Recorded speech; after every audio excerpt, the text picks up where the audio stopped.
Ovim, a quaint and peaceful village nestled in the heart of a lush African valley, was a place where time seemed to flow gently, like the river that snaked its way through the fertile fields. The villagers lived simple lives, thriving on their bountiful harvest, rich culture, and a unique bond with their deities. Chief among these deities was Agbongele, the guardian of Ovim, whose presence brought comfort and prosperity to the people for generations.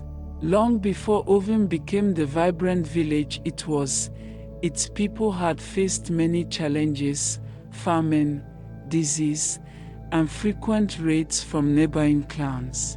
In their despair, they prayed to the heavens, seeking a protector.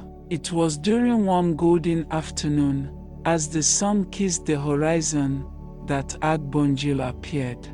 She took the form of a stunning young woman with radiant ebony skin that shimmered like polished obsidian. Her hair, adorned with wildflowers, cascaded down her back in thick locks, and her eyes sparkled like the morning dew.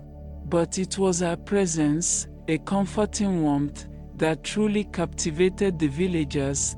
Agbongele spoke to them in a voice as soothing as the rustling leaves of the sacred baobab tree. "I am Agbongele, sent to guard your children, protect your harvest, and guide you in times of trouble," she declared. The people of Ovim revered Agbongele not only as a guardian of children and crops, but also as the protector of their sacred stones and village properties. These stones were said to house the spirit of the land, ensuring its prosperity and shielding it from invaders, thieves, and misfortune.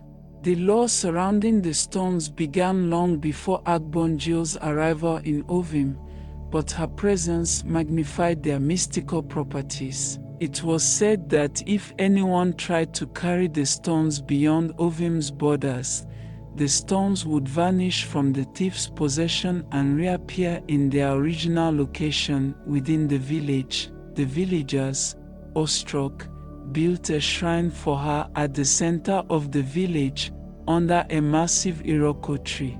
They promised to honor her with offerings of food, songs, and dances. In return, Agbongele fulfilled her promise to protect and nurture Ugwunta. Every afternoon, Agbongele walked through the village in her human form. She became a cherished figure, especially to the children.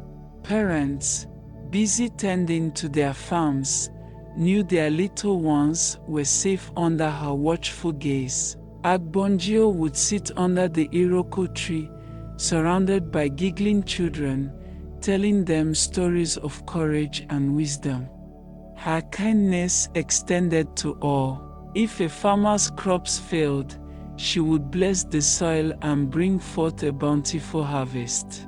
If a hunter returned empty-handed, she would guide him to abundant game the following day. She even mediated disputes, ensuring harmony among the villagers. It was said that when she laughed, flowers bloomed where her feet touched the ground, and when she wept, the rains would fall, nurturing the land. Her love for Ovim was boundless, and the villagers adored her in return. For centuries, Agbongele's presence remained a cornerstone of Ovim's prosperity.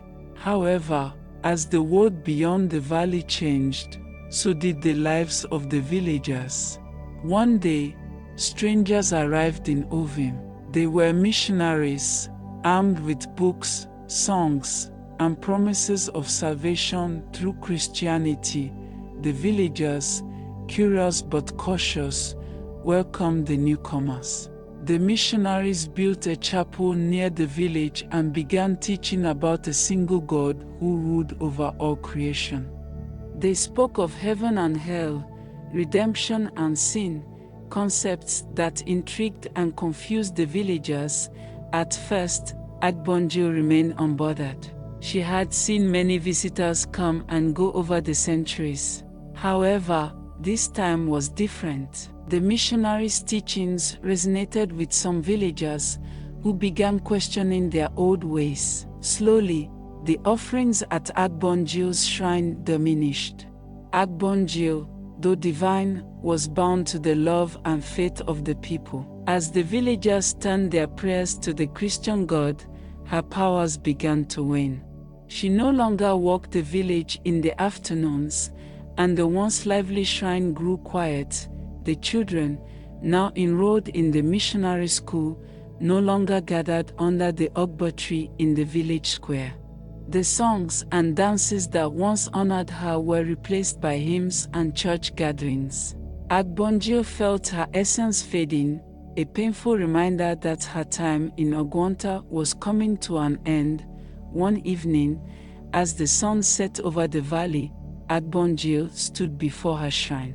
Her radiant form had dimmed, her laughter replaced by a melancholy silence. "I have served you faithfully," she whispered, her voice carrying a bittersweet sorrow. "Now, it is time for me to leave." In her final act of grace, Agbongele blessed the village one last time. She ensured the soil remained fertile, the rains fell in their season, and the children grew strong and wise.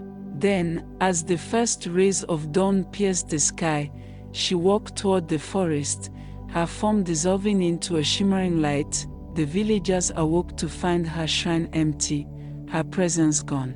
A sense of loss filled their hearts, even among those who had embraced Christianity. They realized the depth of her love and the sacrifices she had made for them. Years passed, and Ovim transformed into a bustling town. The chapel grew into a grand church, and the old ways were almost forgotten. Yet, the memory of Agbongele lingered, whispered in the stories of elders and immortalized in the laughter of children playing under the Ugba tree. Even as her worship ceased, her blessings endured. The land remained prosperous, and the villagers lived in peace, a testament to the love of a goddess who gave everything for her people.